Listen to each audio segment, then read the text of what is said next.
Nós vamos agora para Mateus capítulo 15. Evangelho de Mateus capítulo 15, nós vamos continuar a nossa mensagem, a nossa série de sermões, Rei dos Reis, exposições do Evangelho de Mateus. Nós já passamos da metade do Evangelho de Mateus. Deus seja louvado por isso. Mateus capítulo 15. Nós vamos ler do verso 29 do capítulo 15 até o verso 12 do capítulo 16, pois é um assunto só. Partindo Jesus dali, veio ao mar da Galileia, e subindo um monte, assentou-se lá. E vieram a ele grandes multidões que traziam consigo coxos, cegos, mudos, aleijados e outros muitos. E os lançaram aos pés de Jesus, e ele os sarou, de tal sorte que a multidão se maravilhou vendo os mudos a falar, os aleijados sãos, os coxos a andar, os cegos a ver, e glorificava o Deus de Israel. E Jesus, chamando os seus discípulos, disse: tenham compaixão da multidão, porque já está comigo há 3 dias, e não tem o que comer, e não quero despedi-la em jejum, para que não desfaleça no caminho. E os seus discípulos disseram-lhe: de onde nos viria num deserto tantos pães para saciar a multidão? E Jesus disse-lhes: quantos pães tendes? E eles disseram: 7, e uns poucos de peixinhos.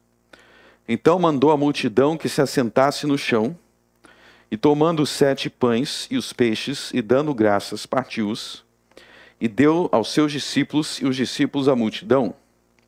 E todos comeram, se saciaram e levantaram, do que sobejou 7 cestos cheios de pedaços.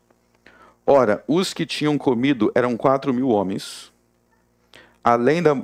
além de mulheres e crianças.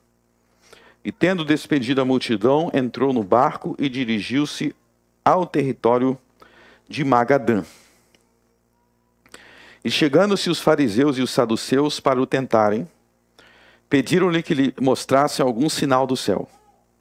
Mas ele, respondendo, disse-lhes: quando é chegada a tarde, dizeis: haverá bom tempo, porque o céu está rubro. E pela manhã, hoje haverá tempestade, porque o céu está de um vermelho sombrio. Hipócritas, sabeis discernir a face do céu, e não discernis os sinais dos tempos? Uma geração má e adúltera pede um sinal, e nenhum sinal lhe será dado, senão o sinal do profeta Jonas. E deixando-os, retirou-se. E passando seus discípulos para o outro lado, tinham-se esquecido de trazer pão. E Jesus disse-lhes: adverti e acautelai-vos do fermento dos fariseus e saduceus. E eles arrazoavam entre si, dizendo: é porque não trouxemos pão. E Jesus, percebendo isso, disse: por que arrazoais entre vós, homens de pequena fé, sobre o não terdes trazido pão? Não compreendeis ainda, nem vos lembreis dos 5 pães para 5.000 homens, e de quantos cestos levantastes? Nem dos 7 pães para 4.000, de quantos cestos levantastes? Como não compreendestes que não vos falei a respeito do pão, mas que vos guardasseis do fermento dos fariseus e saduceus? Então compreenderam que não dissera que guardassem do fermento do pão, mas da doutrina dos fariseus. Amém. Glórias a Deus. Então, meus irmãos, no capítulo 15, a partir do verso 19, depois de expulsar o demônio da filha de uma mulher cananeia, Jesus Cristo realizou muitos outros milagres. No verso 30, ele curou coxos, ele curou cegos, ele curou mudos, aleijados e muitos outros. E as pessoas se lançavam aos pés de Jesus, elas adoravam Jesus e elas recebiam esses grandes milagres. Então, realmente, o período em que Jesus esteve na Terra foi o maior período de milagres que já existiu na história da raça humana. Era necessário que fosse assim, como sinal de que Jesus verdadeiramente era o Salvador, que ele era o Messias.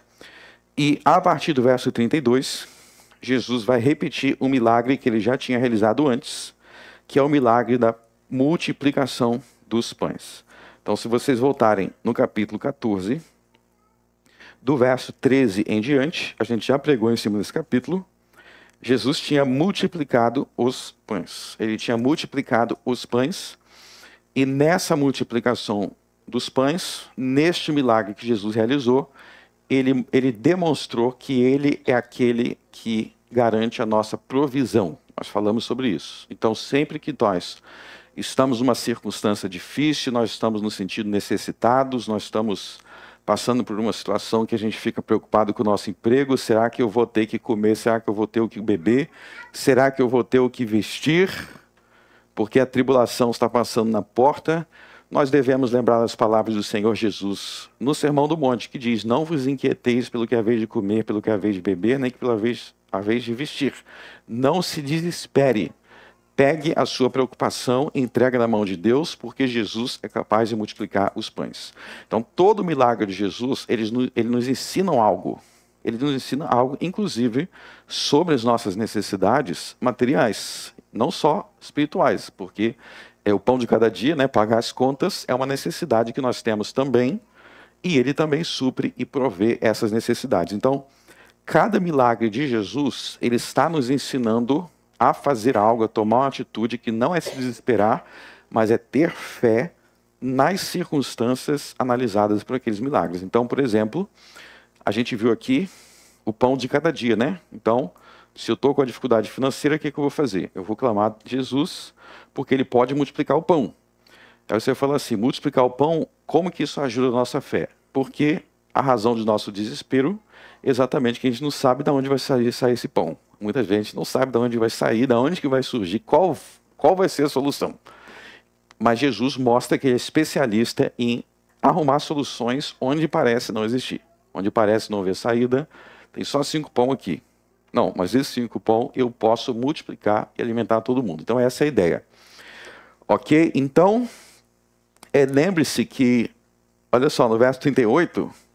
ora, os que tinham comido eram 4.000 homens. Então lembra que, normalmente, as contagens bíblicas, elas são contagens de quantos homens haviam. Nesse contexto aqui, o motivo provável é que era o chefe de família que ia pegar a parte dele e ele distribuía com a sua família, então era contado as pessoas, o chefe da família. Então, 4.000 homens... quer dizer, a maioria seria chefe de família, quer dizer, 4.000 famílias. Essa que é a ideia, junto com as suas esposas, junto com os seus filhos. Então, dentro disso daí, então nós somos ensinados, e muitos outros milagres nos ensinam muitas coisas. Então, por exemplo, os milagres da ressurreição. Por exemplo, quando Jesus ressuscitou Lázaro, quando Jesus ressuscitou a filha do chefe da sinagoga, né? Esses milagres da ressurreição nos ensinam que existe uma vida eterna. Que existe uma vida eterna. Então, nem diante da morte, a gente fala assim, não, diante do desemprego, eu posso até me acalmar, diante das necessidades de comida, eu posso até me acalmar. Mas a morte é algo que não tem solução. Não, quando Jesus ressuscitou os mortos que ele ressuscitou, ele está dizendo que até perante a morte existe solução, porque existe vida eterna. Então, existe vida eterna, não termina com a morte. É isso que esses milagres estão ensinando. Então, cada milagre que você lê de Jesus, você tem que refletir o que aquele milagre está te ensinando. Então, a ressurreição ensina que existe uma vida eterna. Multiplicação dos pães ensina que você não precisa se desesperar, porque Deus vai prover suas necessidades. E os outros, muitos milagres também que Jesus realiza, ok? Bom, tendo dito isso, é importante perceber que milagre na Bíblia não é algo corriqueiro. Não é algo corriqueiro. Tem gente que quer marcar, vai ter reunião lá, vai acontecer os milagres Vou dizer, no tal dia vai acontecer milagre. Milagre na Bíblia é algo debaixo da soberania de Deus. É Deus quem decide, não somos nós quem vai falar agora. Ó, Frank, você tem que realizar um milagre agora. Nenhum ser humano tem poder de realizar milagre nenhum. Esse poder vem de Deus, porque só Deus é onipotente. Só Deus é todo-poderoso. Então, sempre se lembre disso. Sempre se lembre que o poder está em Deus, não nos homens. E, inclusive, essa grande quantidade de milagres de Jesus, uma das finalidades também era ele mostrar que ele é todo-poderoso, que ele podia fazer qualquer coisa. Mas, além desses fatores que os milagres apontam, eu falei da provisão do pão de cada dia, os milagres, como nós vamos ver agora, também apontam para realidades espirituais que têm a ver com a nossa salvação eterna. Então lembre-se que as bênçãos que Deus traz para nós incluem bênçãos materiais também. O pão de cada dia, o trabalho, o emprego é uma bênção material. Você tem o que comer, tem o que vestir, tem onde morar. Mas esses milagres também apontam para realidades espirituais que, na verdade, são mais importantes do que as coisas físicas. Então, as realidades espirituais são mais importantes do que as coisas físicas. Nunca inverta isso. Nunca coloque o material como mais importante. Sempre entenda que o espiritual é mais importante e o material é uma consequência disso, ok? E nós vamos ver isso agora. Então, no capítulo 16, os fariseus e os saduceus chegaram fazendo um pedido para Jesus com o objetivo de o tentar. Veja que não é bem intencionado esse pedido. E chegando-se os fariseus e os saduceus para o tentarem. Para o tentarem. Quer dizer que novamente eles estão tentando levar Jesus a se contradizer, a falar alguma coisa contra Jesus, ok? O que são os fariseus e os saduceus? Já falei sobre isso, eu quero relembrar. O que são os fariseus e os saduceus nos evangelhos? Por que eles aparecem toda hora? É o seguinte, eles eram judeus, né? Eles eram judeus. Então, o povo de Israel era judeu, quer dizer que eles eram crentes no Deus, Criador dos céus e da terra, aquele que criou os céus e da terra, aquele que se manifestou para Abraão, Isaac e Jacó, eles eram crentes neles, né? E não significa que todos os que se diziam crer em Deus não quer dizer que era de verdade. A gente viu isso, inclusive, na parábola do joio e do trigo, né? Nem todo mundo que diz que é. Então, em Israel, no tempo de Jesus, todo mundo ia dizer para você que acreditava em Deus, que seguia Deus, que acreditava na Bíblia. Todo mundo ia dizer isso para você, tá? Um ou outro, talvez, ia falar algo diferente. Mas a maioria ia dizer que acreditava naquele Deus. É parecido com o Brasil hoje em dia, tá? Se você parar alguém aí na rua e perguntar, você acredita em Jesus? Quantos por cento você acha que vai dizer que não? 1% vai dizer que não. Okay? Muito poucos brasileiros vão dizer que não acreditam em Jesus ou que são contra Jesus. Tá? A maioria vai dizer que acredita em Jesus, que acredita nisso, se você perguntar.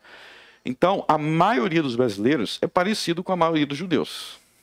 E talvez a gente possa dizer que a maioria dos países do mundo são assim. Né? Então, a porcentagem de ateus é sempre muito baixa. E até às vezes tem os ateus que estranhamente vão falar assim, eu sou ateu, mas eu acho Jesus legal também, e vão estar incluídos. Agora, só porque uma pessoa fala uma coisa, ou fala que é uma coisa, não quer dizer que de fato é. Ok? Só porque uma pessoa diz que é uma coisa, não quer dizer que realmente é. Então é isso que acontecia em Israel. Todo mundo ia dizer que acreditava em Deus, que seguia Moisés, que seguia Abraão, que seguia os profetas. Todo mundo ia dizer que sim. Não tinha ninguém em Israel que ia falar assim, não, eu sou contra esse Moisés não existiu, é ridículo. Isso não existia. Agora, se todo mundo seguia, é outra história. É outra história completamente diferente, né? Então, o que eram os fariseus e os saduceus neste contexto? Para você entender, é igual hoje existe o cristianismo, e dentro do cristianismo tem várias denominações, não tem? Então, tem aqueles que dizem-se cristãos, se perguntar se é cristão, aí vai dizer, eu sou cristão e eu sou católico romano. Ou eu sou cristão e eu sou presbiteriano. Ou eu sou cristão, eu sou pentecostal. O que ele quer dizer com isso? Quer dizer que dentro do cristianismo existem diversas linhas de cristãos, ok? Tem aqueles que vão dizer, eu sou cristão e eu sigo Allan Kardec e eu acredito que tem que se comunicar com os fantasmas, com os espíritos e tudo isso. Mas vai dizer que é cristão também. Então, dentro do cristianismo, tem várias linhas. Quer dizer que todas as linhas são corretas? Não, mas é isso que as pessoas estão dizendo que são. No tempo de Jesus também. Então, quando você lê sobre os fariseus eram uma linha dentro do judaísmo. Os saduceus eram uma linha dentro do judaísmo. Todos eles iam dizer que ia seguir a Bíblia, mas havia diferentes linhas dentro daquela fé. Estão entendendo? Então vamos entender cada ponto aí. O que era o saduceu? O que significava que ele era saduceu? Vamos ler uma explicação em Atos capítulo 23. Atos capítulo 23.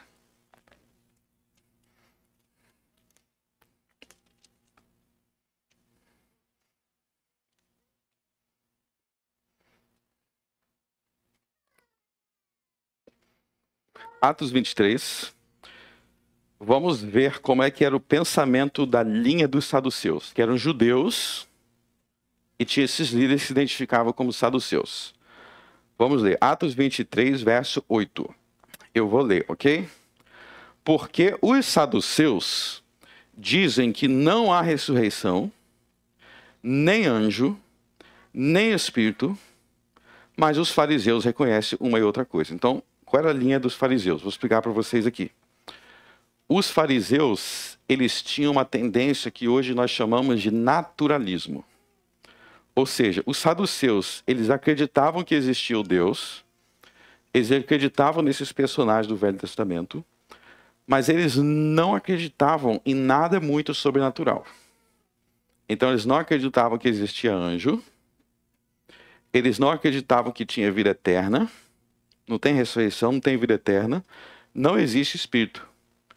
Ou seja, eles acreditavam que você morreu, acabou. Então, você morreu, acabou. Não existe esse negócio de espírito, que o espírito vai para o céu, que tem anjo, não tinha nada disso. Ou seja, o saduceu, ele era quase um ateu. Para ele, a vida era só essa daqui. A vida é só essa daqui e acabou. Então, aproveita a sua vida que quando morrer, acabou. Então, esse era o pensamento saduceu. Ele não acreditava em nada sobrenatural. Nada sobrenatural, ele ficava meio assim. Aí você pergunta, mas ele não dizia que era judeu? E mais especificamente, ele não dizia que acreditava no Velho Testamento? Que era a Bíblia que ele tinha? Sim, ele dizia. Mas dizer não quer dizer que é a realidade. Então, ele dizia acreditar, mas o que o saduceu ia dizer? Não, essas partes aqui que fala de anjo, de vida eterna, isso é só uma parábola, é só um mito. Não existe de verdade. Como você vai ver hoje em dia, né? Eu me lembro que alguns anos atrás, não sei se ele está vivo ainda, mas existia um famoso líder religioso no Brasil chamado Padre Quevedo, né? E tinha até uma frase famosa dele. Mas ele tinha um pensamento assim, ele dizia que não existia demônio, ele dizia que não existia anjo, ele tinha esse pensamento. Tudo era coisa da sua cabeça. Não sei o que ele acreditava sobre a vida após a morte, mas os saduceus tinham essa tendência de não acreditar em nada espiritual miraculoso, só em Deus e tá bom. Ok? Mas os fariseus, está vendo aí? Os fariseus acreditavam nessas coisas. Eles acreditavam que existia anjo, ressurreição, espírito, porque nisso aí estavam sendo mais fiéis ao Velho Testamento. Ok? Então, uma pessoa dizer que acredita na Bíblia, vocês estão vendo, dizer que acredita na Bíblia, não quer dizer que acredita de fato. É isso que a gente está vendo aqui. Ok? Muito bem, volte para Mateus capítulo... Então, a tendência do saduceu é ser contra qualquer coisa sobrenatural. E a tendência do fariseu era apoiar. Qual era a linha do fariseu? O fariseu ele pensava da seguinte forma, que a gente viu já no capítulo 15. No capítulo 15, ele aceitava as coisas sobrenaturais, Mas o fariseu, ele acreditava que para servir a Deus de verdade, você tinha que seguir. Ele ia falar, você tem que seguir a Bíblia escrita, mas ele ia falar, mas existem outras tradições que não estão na Bíblia e que a gente tem que seguir também. Então, o ponto do fariseu, a linha do fariseu, que não era para seguir somente a Bíblia. Você tinha que seguir as tradições dos antigos. A gente viu isso em Mateus 15 algumas semanas atrás. Mateus 15, verso 2. A tradição dos antigos. Então, vamos recapitular os dois principais grupos de judeus do primeiro século. Um eram os que acreditavam em Deus, mas não acreditavam em vida eterna, não acreditavam em espírito, não acreditavam em anjo. Você morreu, você acabou por aí. É só essa vida aqui mesmo. Os fariseus iam dizer, não, existe vida eterna, que está escrito lá, existe anjo, que está escrito lá, mas nem tudo que a gente crê precisa estar escrito. A gente pode seguir, inventar um monte de coisa aqui da nossa cabeça que não está escrito, mas a gente vai fazer. Então, essas eram as duas principais linhas de judeus do primeiro século. E a pergunta é, de que lado Jesus estava? Ele não estava em nenhum dos dois lados. Porque Jesus estava contra a maioria. Ok? Jesus ia dizer que os dois grupos estavam errados porque os dois estavam deturpando a Bíblia. É isso que nós vamos ver agora. Mas no versos 2, esses fariseus e saduceus, eles vão falar para Jesus, quer dizer, verso 1, que eles querem que Jesus mostrasse algum sinal do céu. Então veja que eles são bem específicos. Porque Jesus já curou um monte de gente, Jesus já ressuscitou morto, Jesus já expulsou o demônio, e ele fala assim, não, mas está faltando uma coisa. Você precisa fazer um sinal, igual, vocês lembram que Elias fez esse sinal? Eles estão fazendo referência a Elias. Lá no Velho Testamento, Elias ele fez um milagre que desceu o fogo do céu. Eles estão dizendo, você tem que fazer esse milagre, aí a gente vai acreditar em você. Esses caras são insuportáveis, não são? É sempre alguma coisa que eles precisam inventar e nunca está bom. Eu realmente às vezes fico me perguntando qual é o nível de maldade de um ser humano que ele está vendo todos aqueles milagres ali com seus próprios olhos e ele fala, não, mas está faltando mais um. Teve esse daqui que não teve.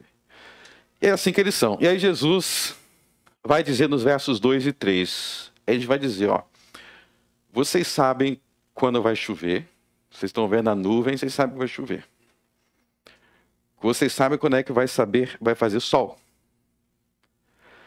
Por que vocês não conseguem discernir? Vocês conseguem discernir o tempo do sol, da chuva, mas não o tempo, os sinais dos tempos, verso 3, que o Messias chegou, que o Salvador do mundo chegou. E no verso 4, ele vai dizer, uma geração má e adulta pede um sinal. E nenhum sinal lhe será dado, senão o sinal do profeta Jonas. Então ele falou, não vou fazer sinal nenhum para vocês. Não vou fazer sinal nenhum, porque vocês são maus e adúlteros.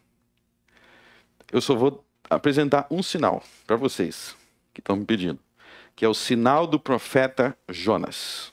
Para aí. Nesse texto aqui, tem alguma explicação de quem é Jonas?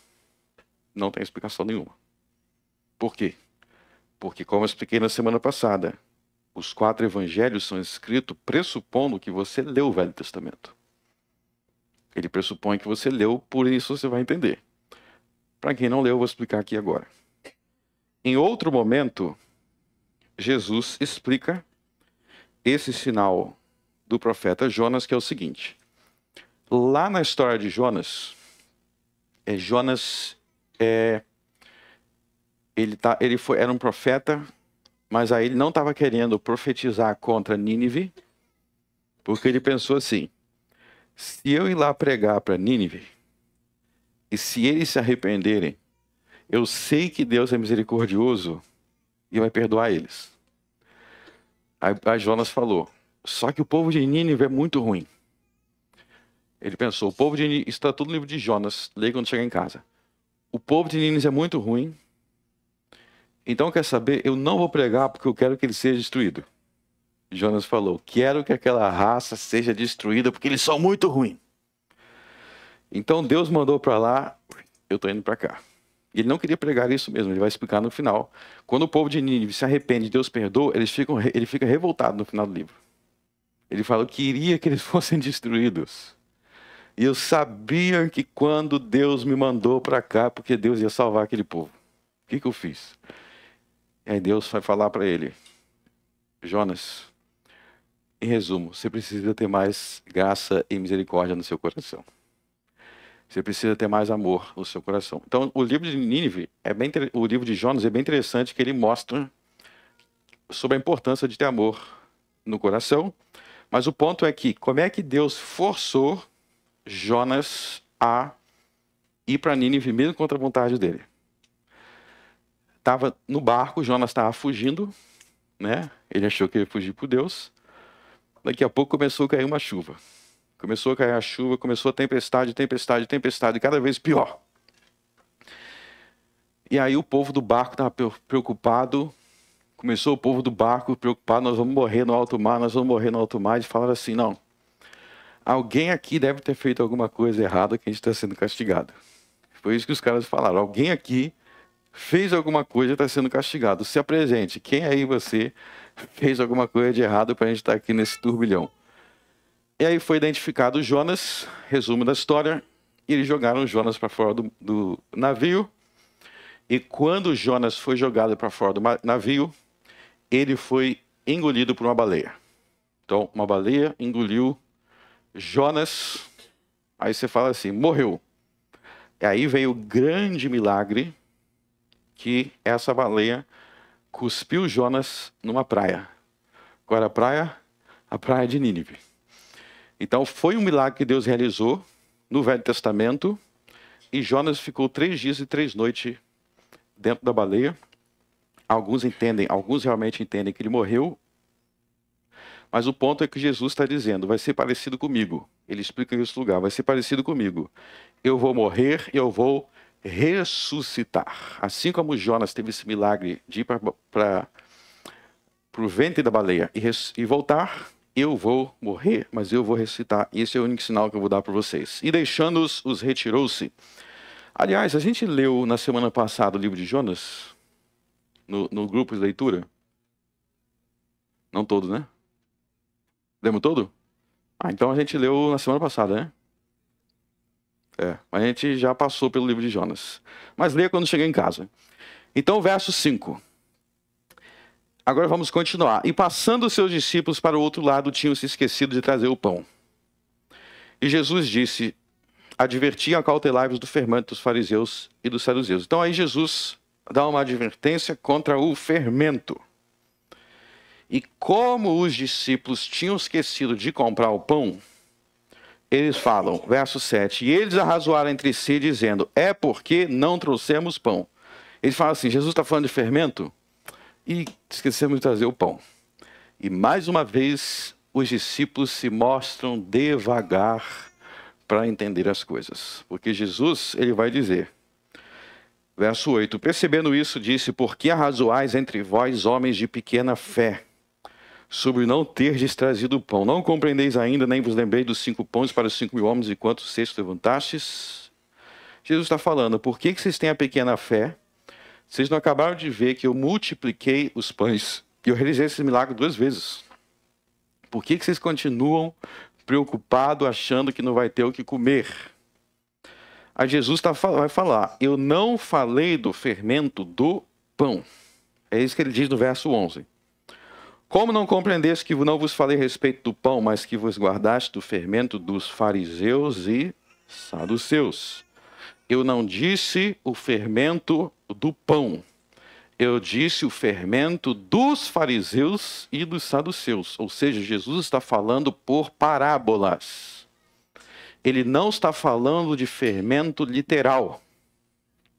Ele está falando do fermento dos hereges. Verso 16, então compreenderam que não disseram que eles guardassem o fermento do pão, mas da doutrina dos fariseus. Então vamos entender aqui. Jesus tinha multiplicado o pão, E ele está usando a ideia do pão, que ele deu pão, que ele alimentou com pão, para se referir ao seu ensino. Então ele está dizendo que o seu ensino é pão, porque o seu ensino alimenta. E o fermento, ele está se referindo aos acréscimos, às distorções do ensino dos escribas, dos fariseus, dos saduceus. Ou seja, se você pegasse o ensino dos fariseus e dos saduceus, você ia ter algumas coisas corretas. Por exemplo, você ia perguntar para eles, existe Deus? Ele falou, sim, existe Deus, está correto. Moisés era um profeta de Deus? Era, está correto. Então eles iam ensinar a coisa correta. Eles não iam ensinar tudo errado. Mas o ensino deles tinha fermento. Tinha fermento. O que é a ideia de fermento? Quer dizer que tinha o pão, mas tinha muitos acréscimos que deturpava a doutrina da lei dos profetas. Então, aqui Jesus ele dá uma advertência, e essa advertência é que os discípulos deveriam ter cuidado com o que os fariseus e os saduceus ensinavam, não deveriam aceitar, mas deveriam tomar cuidado com o fermento. Ou seja, não é com o próprio pão, mas é com os acréscimos, as coisas acrescentadas. Vamos voltar aqui no capítulo 15, vamos rever algo que a gente viu na outra semana.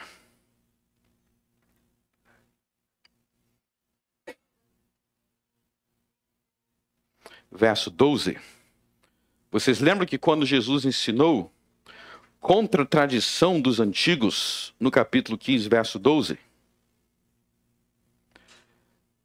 Diz assim, a reação dos discípulos. Então, acercando-se dele os seus discípulos, disseram-lhe, sabes que os fariseus, ouvindo essas palavras, se escandalizaram? Então perceba no verso 12 que os discípulos, os apóstolos, estavam preocupados ainda com o ensino dos fariseus. Porque eles estão preocupados com o que os fariseus vão falar. Eles estão preocupados com, peraí Jesus, isso que você está ensinando não está batendo com o que os fariseus ensinam. Por que eles tinham essa preocupação? Porque os fariseus eram maioria. O ensino deles era o mais difundido, eles eram os mais respeitados. E Jesus e os seus discípulos estavam numa minoria. Então começa a pensar, como muitas vezes é difícil você assumir um posicionamento, você assumir uma verdade que a maioria das pessoas não estão seguindo aquilo. Esse que é o grande ponto. Por isso que você vê que os discípulos estavam com Jesus um tempão, mas não estão preocupados. Os fariseus vão se escandalizar. Porque o seu ensino está em contra eles. Então, no capítulo 16, quando Jesus diz, no verso 6, disse Jesus, advertia, cautelai-vos, tome cuidado, ele está querendo ajudar os discípulos a tirar a cabeça deles deste mundo. Ele está querendo que os discípulos deixassem de ter esse tipo de preocupação. E, aliás, no Brasil não é muito diferente. No Brasil, se você falar, eu vou seguir o que a maioria diz em tudo, você vai terminar no buraco. Vou falar assim, tudo que todo mundo faz, tudo que todo mundo acredita, você vai terminar uma pessoa muito confusa e destruída e fracassada em todas as áreas. Porque nós também temos o povo confuso. O povo confuso. Então Jesus ele está sempre levando a gente a pensar, olha, não é porque eles estão em maioria que eles estão certos. Já pensou se o certo fosse o que a maioria dizia? Já a sua mãe já dizia, né? Eu esqueci de falar um ditado, mas eu esqueci qual era o ditado. Mas tem um ditado que era, você não é todo mundo. Você não é, mas todo mundo faz. Mas você não é todo mundo. Já pensou? A maioria está usando droga, então eu vou usar também. A maioria faz isso. Não, não é assim que se decide a verdade. A verdade não é democrática. Não é democrática. A verdade é absolutista. Ela é porque é. Então, se eu der uma prova aqui, se eu der uma prova de inglês, eu fui professor de inglês por muito tempo. Se eu der uma prova para vocês de inglês, Eu não sei quem aí vai tirar 10. Não sei quem vai tirar 10. Mas se todo mundo tirar nota vermelha nessa prova, quer dizer que a resposta que eu dei está errada? Não, quer dizer que vocês não falam inglês. A verdade não depende de quantas pessoas, depende se é verdade. Então, acautelai-vos do fermento dos fariseus e dos saduceus. Então, nós temos aí um aviso direto de Jesus que nós não devemos ouvir e aceitar todas as pessoas indiscriminadamente. Existe uma advertência para evitar todos aqueles cujo ensino contém fermento. Não ouça a todos indiscriminadamente. Ontem, eu recebi um vídeo, que eu não vou falar de quem é, mas era um vídeo de uma pregadora mulher, e eu fiquei curioso, o que essa mulher vai ensinar neste culto? Aí eu fui assistir. Do princípio ao fim, eu fiquei esperando a parte que ela ia explicar alguma coisa da Bíblia, isso não aconteceu. Tá? Isso não aconteceu, ela só ficou contando da vida dela. É o seguinte, se você quiser me contar sobre sua vida, vamos marcar um café que nós vamos falar, eu vou falar da minha, você fala da sua, mas o púlpito, a pregação não é lugar para a gente saber da sua vida. Por mais bonito que seja o seu testemunho, e esse testemunho não era tão bonito assim. O púlpito é lugar para sabermos da vida e da doutrina de Jesus. Do contrário, é fermento. É opinião sua, é pensamento seu, é ideia sua, mas não é o pão. E aqui eu vou dar algumas diretrizes para vocês diferenciarem o verdadeiro pão da doutrina de Cristo e o fermento. Vamos voltar para Mateus capítulo 4. Vamos recapitular alguns textos.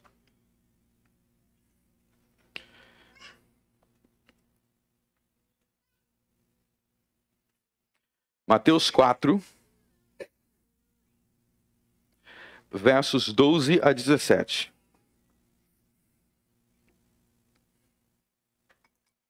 Vamos recapitular algumas coisas.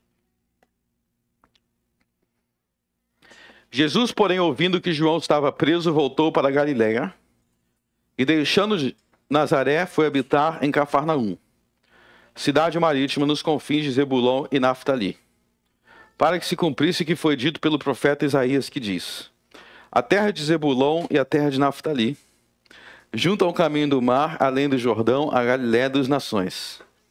O povo que estava sentado em trevas viu uma grande luz, e aos que estavam assentados na região e sombra da morte, a luz raiou. Desde então começou Jesus a pregar e a dizer: arrependei-vos, porque está próximo o reino dos céus. Então, primeira coisa que eu quero mostrar sobre a verdadeira doutrina, sobre o verdadeiro pão. Primeira coisa, a verdadeira doutrina, o verdadeiro ensinamento é luz. O povo que estava sentado em trevas viu uma grande luz. E aos que estavam sentados na região e sombra da morte, a luz raiou. Guarda essa palavra, luz. A verdadeira doutrina traz clareza, traz precisão, traz exatidão. Você entende, tudo se torna claro. A falsa doutrina deixa você em trevas de confusão, confuso, o que é isso, o que é aquilo outro.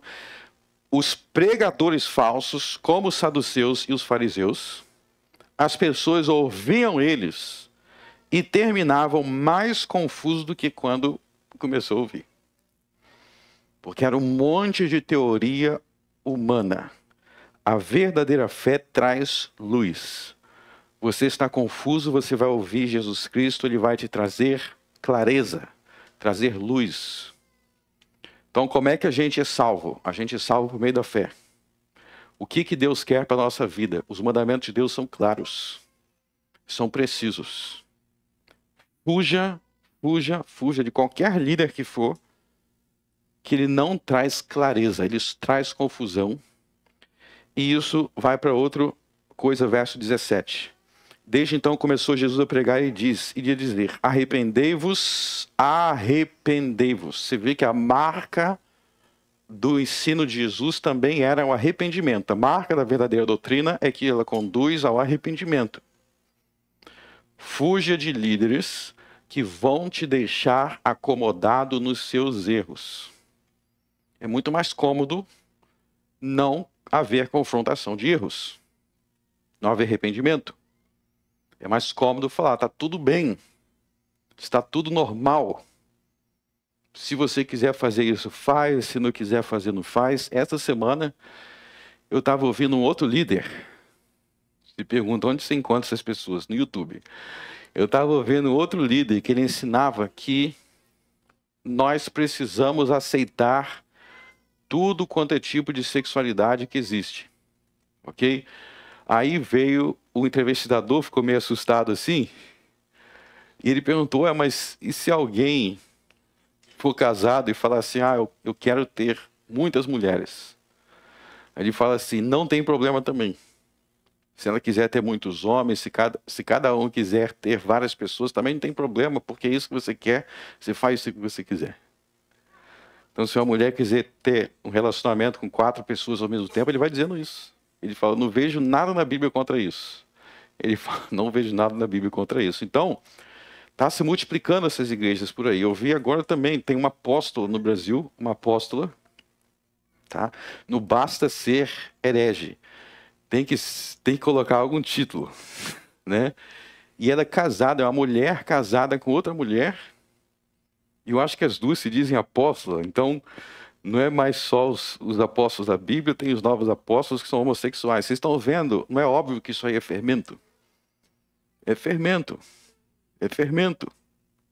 Ok? Isso é o fermento dos saduceus. O fermento dos saduceus. Então, a verdadeira doutrina, ela é marcada por uma mensagem de arrependimento. Tanto que, se você vier aqui, você não tem como frequentar essa igreja e se sentir confortável 100% do tempo. Porque em algum momento a gente vai ler alguma coisa aqui, você vai falar, isso sou eu. Isso aqui sou eu. Alguma hora você vai ser confrontado.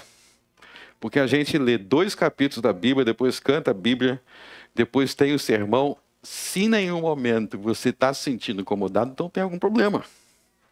Porque a gente já leu sobre mentira, sobre ira, sobre não perdoar. Alguma coisa tem para você mudar. Você pode ser chegado a pensar assim, eu sou uma pessoa que eu tenho dificuldade para perdoar. A gente acabou de ler aqui em Efésios 4, né? Que nós devemos perdoar uns aos outros, assim como Deus nos perdoou em Cristo. Então, eu preciso... O que a gente faz quando a gente ouve algo que a gente não está fazendo, a gente precisa fazer? Se arrepender. Então, arrepender é isso. É ouvir coisas sobre as nossas vidas que precisam de conserto e você vai se comprometer a consertar. Ou você vai ler, né, que em Efésios 5, a gente vai ler semana que vem, que os maridos devem amar as suas esposas como Cristo amou a igreja. Né? Isso é Efésios 5. O marido deve amar a esposa como Cristo amou a igreja. Você se perguntar, será que eu estou amando? Então, ser cristão é isso.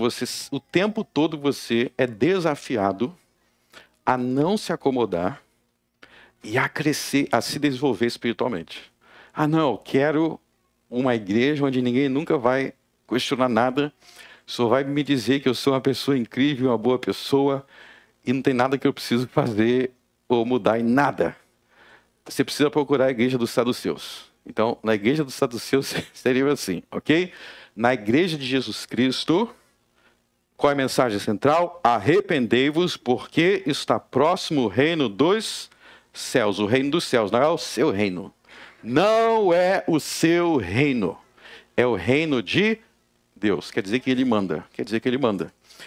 Continuando, no Sermão do Monte, Jesus diz assim no capítulo 5, verso 17, não cuideis que vim destruir a lei ou os profetas, não vim destruir, mas cumprir. Deixa eu fazer um comentário sobre isso aqui. O que significa a lei e os profetas. A lei e os profetas é a forma que eles se referiam ao Velho Testamento, que são os livros escritos no Anticristo. Então, uma das características do ensinamento verdadeiro, que foi o ensinamento de Cristo, é que todos os ensinamentos de Cristo poderiam ser provados biblicamente. Então, vou repetir. Uma das características que fazia com que o ensino de Cristo fosse pão e o ensino dos fariseus e dos saduceus fosse fermento, é que os fariseus e saduceus faziam acréscimos de doutrinas que não estavam na Bíblia, e a Bíblia até então era a lei dos profetas, os 39 livros do Velho Testamento. Então eram acréscimos. Então, por exemplo, Jesus ensinou no capítulo 5, verso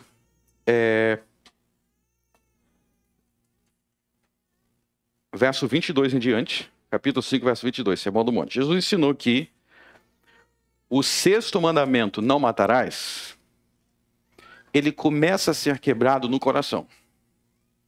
Quando que o sexto mandamento, não matarás, começa a ser quebrado no coração? Quando a gente odeia as pessoas. Quando você tem ódio pelas pessoas, você está violando o não matarás do coração. Os fariseus ensinavam que o não matarás só é quebrado se você literalmente matar alguém e ela morrer biologicamente. Então, qual dos dois ensinamentos estava de acordo com o Velho Testamento? Qual dos dois? O ensinamento que matar é só no literal. Então, se eu puxar a faca, a pessoa morreu, bom, matei. Ou o ensinamento de Jesus é que matar inclui o ódio e as palavras de ofensa. Qual dos dois ensinamentos estava de acordo com o Velho Testamento? O ensinamento de Cristo. Como é que podemos provar isso? Em Gênesis capítulo 4, na história do primeiro homicida, você já vê isso. Por quê?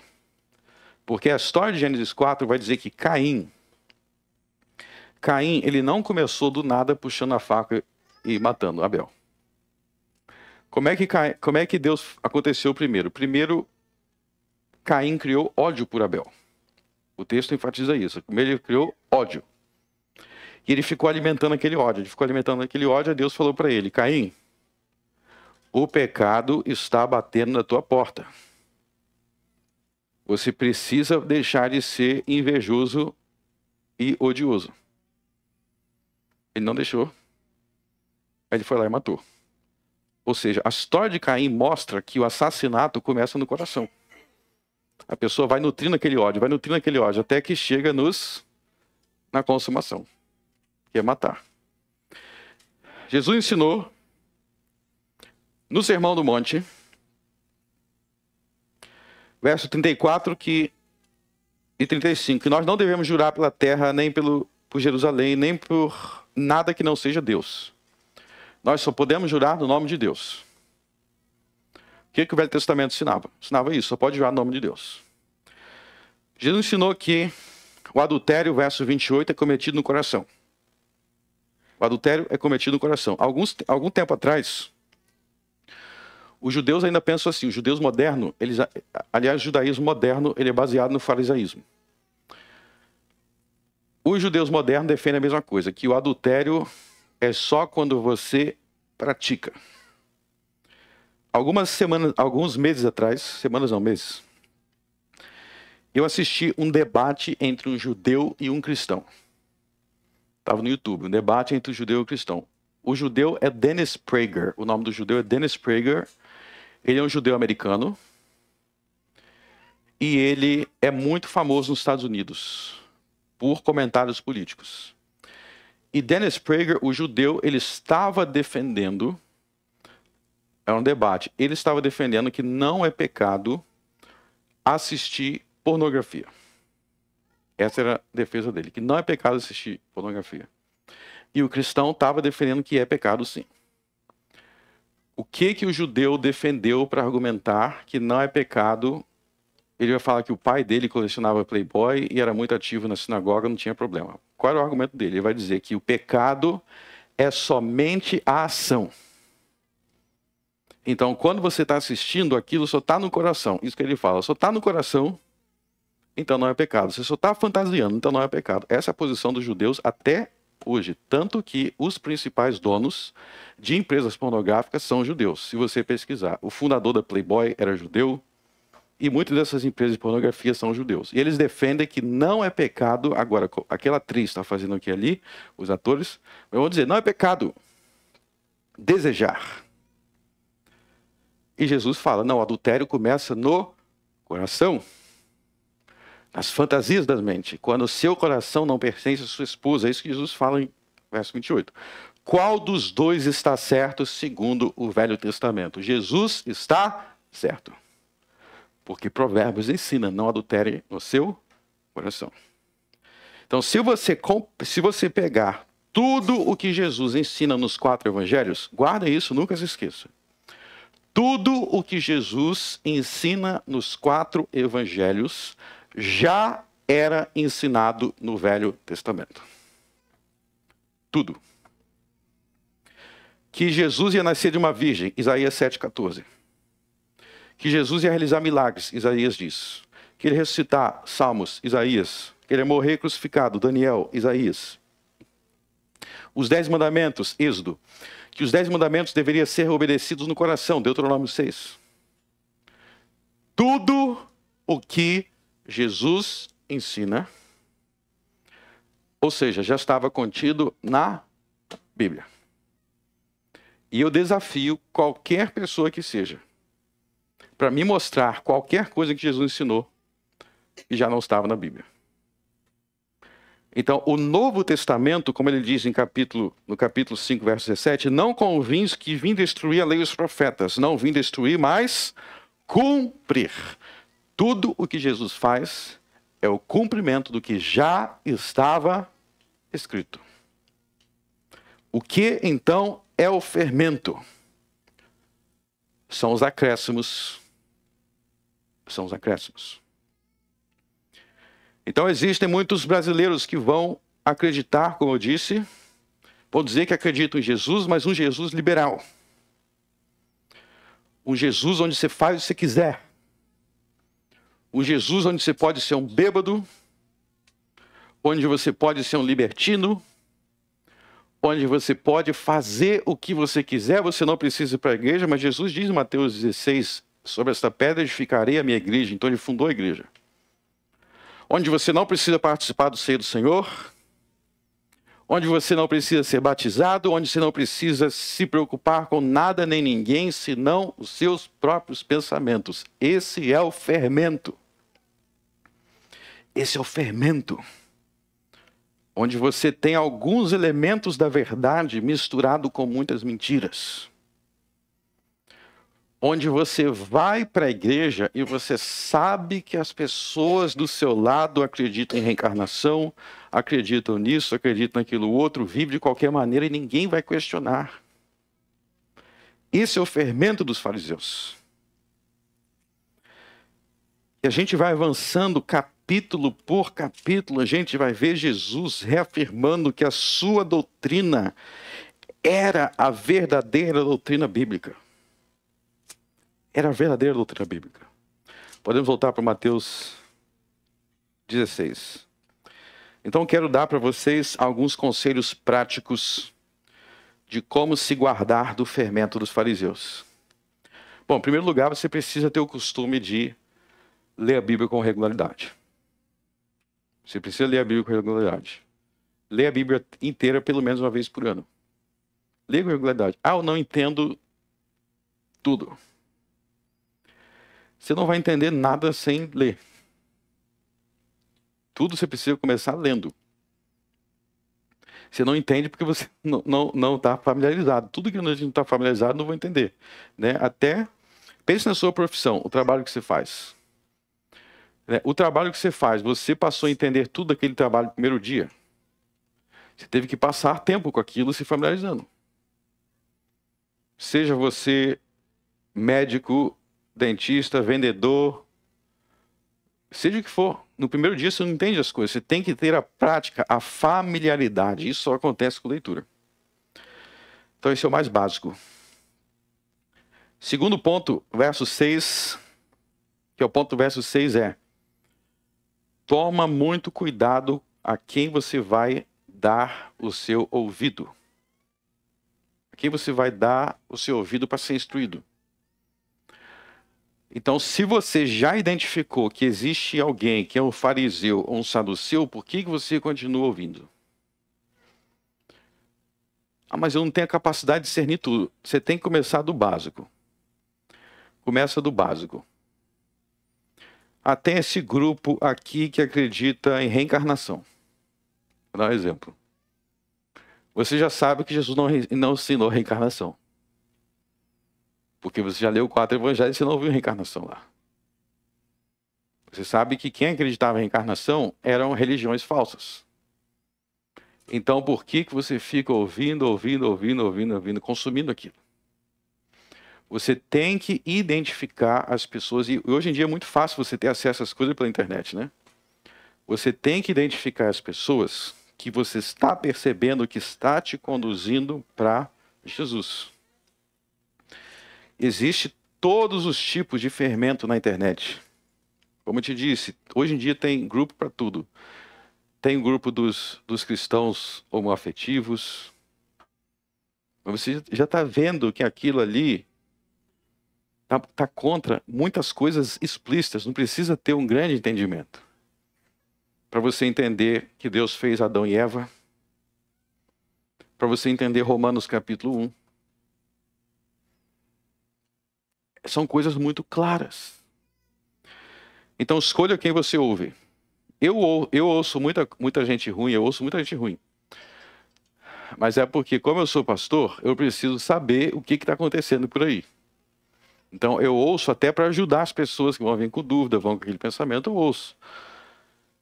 Por que eu fiquei ontem ouvindo 1 hora de alguém falando loucura em cima de loucura? Porque eu sei que aquele povo ali, eles têm influência. Então eu tenho que ajudar as pessoas a entender. Mas tome cuidado com o que você ouve. Tome cuidado com o que você lê. Se você está vendo que as coisas estão contra Jesus, por que você insiste naquele caminho? Outra coisa é, aprenda a ler. Deixa eu falar uma coisa sobre isso daqui. Ler. Existem formas erradas de ler, onde você lê por ler. Você lê sem prestar muita atenção. Você precisa aprender a ler. O que é aprender a ler? Aprender as práticas e as coisas que vão favorecer uma leitura bem compreendida. Então, por exemplo, eu leio cercado de gente fazendo bagunça ao meu redor, por isso eu não consigo prestar atenção. Sermão do Monte, Mateus 6, Jesus disse, entra no seu quarto. Você precisa separar momentos de leitura bíblica, momentos de leitura bíblica onde você vai poder se concentrar. Eu me lembro que antigamente eu morava no estado do Rio de Janeiro e eu ia para o trabalho de ônibus. Eu lia 2 horas por dia, porque era meia hora para ir, meia hora para voltar, e tinha os tempos livres que eu tinha no trabalho. Eu conseguia ler no ônibus cheio, eu conseguia ler tranquilo. Eu consigo ler mesmo com barulheira.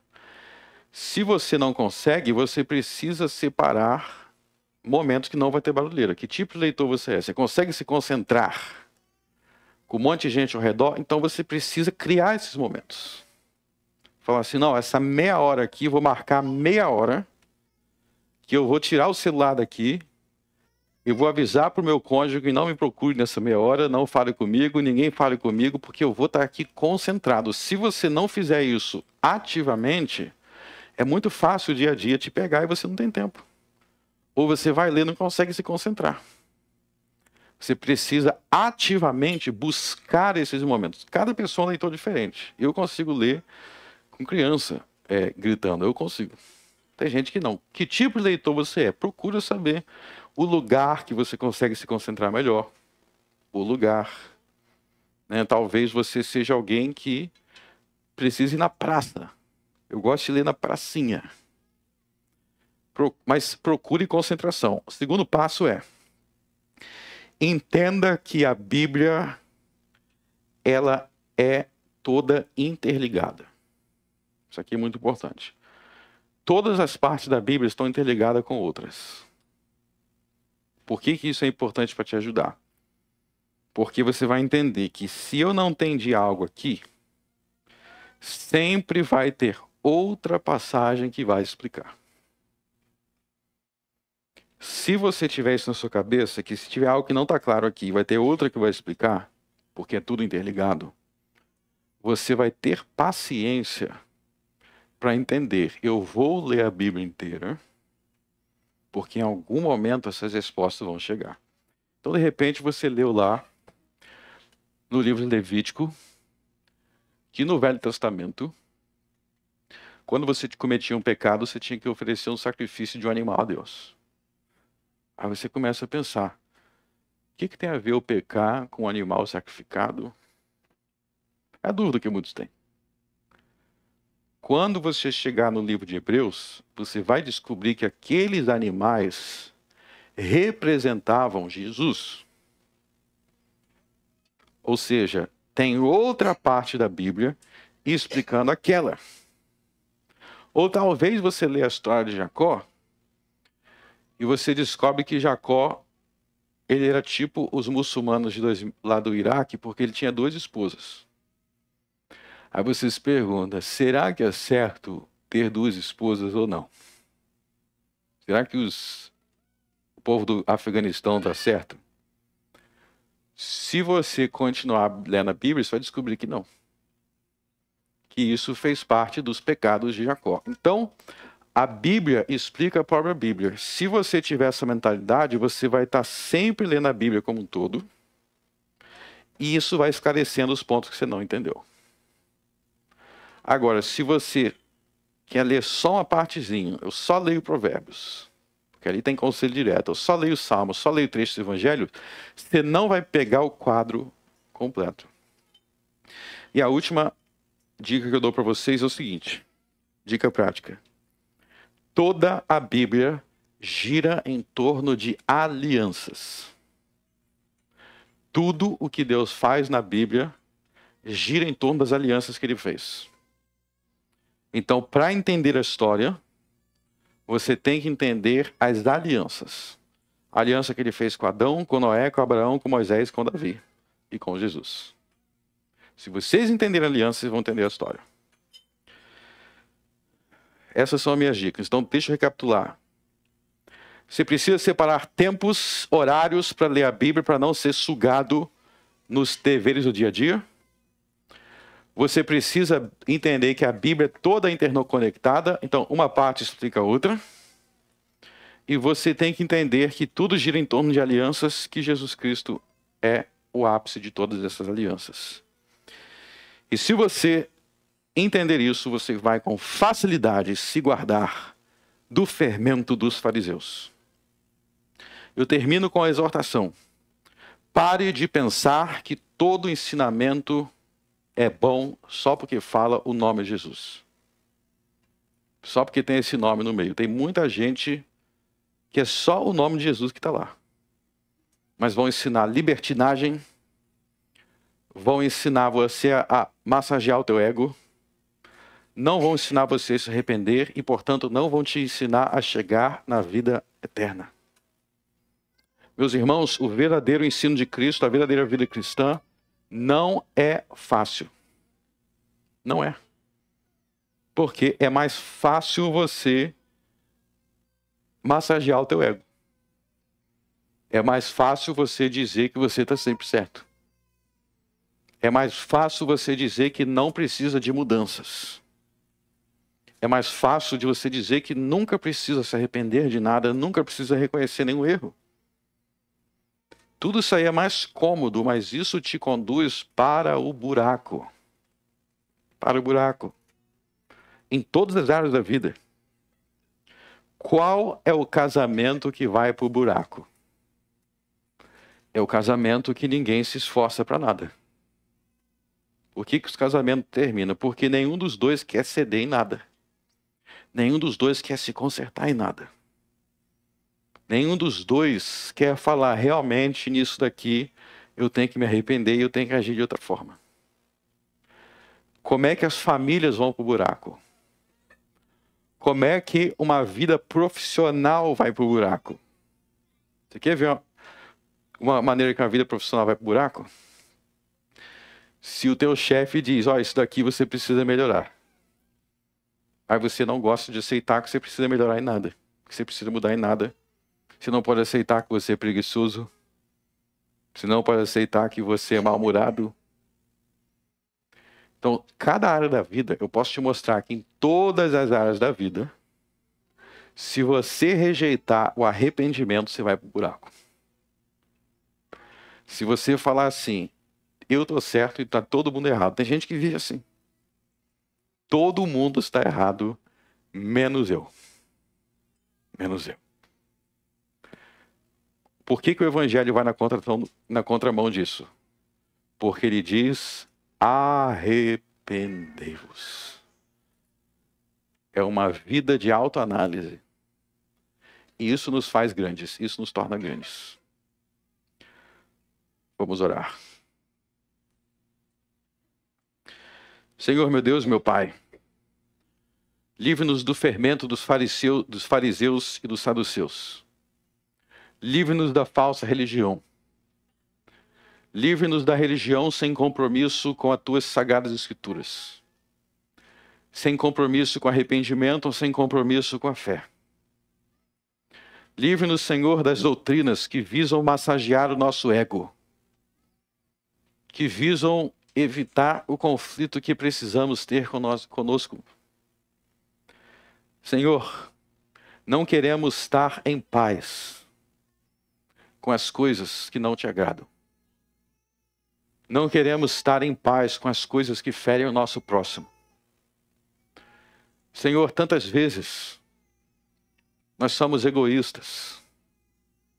Nós somos teimosos. Nós tratamos mal o nosso cônjuge, os nossos filhos, os nossos amigos.